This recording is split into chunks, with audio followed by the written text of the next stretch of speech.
ուզում եմ հետևյալը ասեմ, օրինակ էլի Էստոնիա կատարած այցի արդյունքներով, որովհետև եւ թվայնացման, եւ հայտարարագրման, եւ տարբեր առիթներով մեր խորհրդակցությունների ժամանակ անդադ հնչում է Էստոնիայում էսպես է, Էստոնիայում այնպես է, Էստոնիայում ոչ մի բան կներեք չեմ պարտադրում քաղաքացիներին, Էստոնիայում ասում են կուզեք սենց արեք, կուզեք նենց արեք, կուզեք ընդհանրապես մի արեք, բայց ուզում եմ մի էսա կանդրադառնանք, օրինակ 2002 թվականից, եթե թիվը ճիշտ եմ ասում, նույնականացման ID քարտ ունենալը Էստոնիայում պարտադիր է, այսինքն եթե 2002 թվականից, հələ թիվը նայեք, 2002 23 տարի առաջ, 23 տարի առաջ Էստոնիայում արդեն ID քարտը պարտադիր է, այսինքն եթե դու չունես ID քարտ, ոչ մի գործարք չես կարող անել, բացարձակապես ոչ մի գործարք, իհարկե էլ եմ ասում, դա մի օրում չի եղել, որ բայց ժամկետ է տրվել, ասել է այս թվին ID քարտ ունեցաք, կանեք, չեք ունենա, չեք անի։ Համընդհանուր հայտարարագիրը, էլի եթե ես ճիշտ եմ հասկացել, իսկ ոնց որ թե ճիշտ եմ հասկացել, համեն դեպս պլանավորել ենք, որ այնտեղից գործընկերներ հրավիրենք, ովքեր ներկայացնեն Հայաստանում տարբեր սկսած համալսարաններից, մասնավոր բիզնեսում եւ այլն։ Համընդհանուր հայտարարագիրը պարտադիր է բոլորի համար, առանց բացառության բոլորի համար։ Բոլորի, թոշակառուների, ոչ թոշակառուների, աշխատողների, չաշխատող, բոլորի համար պարտադիր է։ Այն տրամաբանությամբ, որ այնտեղ հիմա էլ կա հնարավորություն, եթե թվային չեք ուզում ներկայացնել, կարող եք ներկայացնել նաև թղթային տարբերակով, բայց քաղաքացիների 98%-ը ներկայացնում է թվային տարբերակով։ Ինչի՞, որովհետև գուցե նաև այն պատճառով, սա կարող է լինել պատճառներից մեկը, որ հայտարարագիր ներկայացնելու ժամկետը փետրվարն է, իսկ փետրվարին ցուրտ է, թվային եղանակով ներկայացնելու համար պետք է դուրս գալ, ինչ որ գործողություն անել եւ էս էլ հաջորդ գործոնը։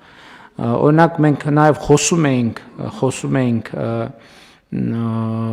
թվային որոշ պլատֆորմների գործարկման մասին, օրինակ մեզ ներկայացվեց, որ թվային պլատֆորմներից մեկի գործարկման առաջին ամիսներին, առաջին շրջանում, ասենք ենթադրենք հիմա ճշգրիտ չեմ ասի, որ ամիսը կամ գուցե տարին, օրը, այսինքն ընդամենը 600 օգտատերեր օգտվում դրանից, այսինքն համակարգը ներդրվել է 600 օգտատեր է օգտվել դրանից, հիմա օգտվում է ըստ էության ամբողջ բնակչությունը, բայց 600 օգտատերոջ հետ կոմունիկացիա տեղի ունեցել, մարդիկ փորձարկել են, բողոքել են, դիմել են, արձագանք են տվել եւ այլն, եւ քաղաքացիների արձագանքների հիման վրա լավարկվել, այնքան մինչեւ դարձել է, որ այսօր գործնականում այդ ծառայությունից այլ ամբողջ բնակչությունը օգտվում է դրանից։ Եվ հետո հաջորդ մի հատ ուրիշ հանգամանք կա, որ տեսեք, մենք Էստոնիան աշխարհում առաջատար երկիրն է թվայնացման բնագավառում, բայց երբ որ մենք ասում ենք վայ արդեն 2 կամ արդեն 7 կամ արդեն 5 տարի է, բա թվայնացնում ենք, բա ինչի թվայնացումը առաջ չի գնում, նախ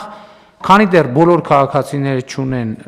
ID քարտ, թվայնացում չի լինելու, ինչ ուզում եք արեք, այսինքն թվայնացման անկյունակարը ID քարտն է, եթե քաղաքացիների շոշափելի տոկոսը չունի ID քարտ, երկրում թվայնացումը հնարավոր չի, դա բացառված բան է, այսինքն թվայնացում կարանք ունենանք, բայց բանի, ասենք ռամկի մեջ դնենք, պատից կախենք, ասենք տեսեք մենք թվայնացում ունենք, որպես կիրառական գործիք, դրա համար պարտադիր է որ ունենան ID քարտ։ Հաջորդը, Էստոնիայում թվայնացումը տևել է,